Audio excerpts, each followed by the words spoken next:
আপনার জন্য অপেক্ষা করতে ভালো লাগে, অন্তত এটা ভেবে ভালো লাগে আপনি আসবেন। একটু দেরি করে হলেও আপনি আসবেন। আমি জানি আপনি আমাকে ভালোবাসেন না, আপনার তরফ থেকে কোনো অনুভূতিই নেই, তবুও আপনি আসবেন, একটিবার হলেও দেখা দেবেন।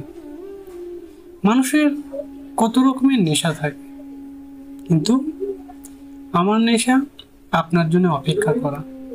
আমি চাই এই নেশাটা থাকুক, শেষ পর্যন্ত থাকুক। যদি আপনি আসেন, যদি আপনি দেখা দেন, যদি আপনি বলেন কেন অপেক্ষা করছেন, আমি বলবো আপনাকে ভালোবাসি তাই।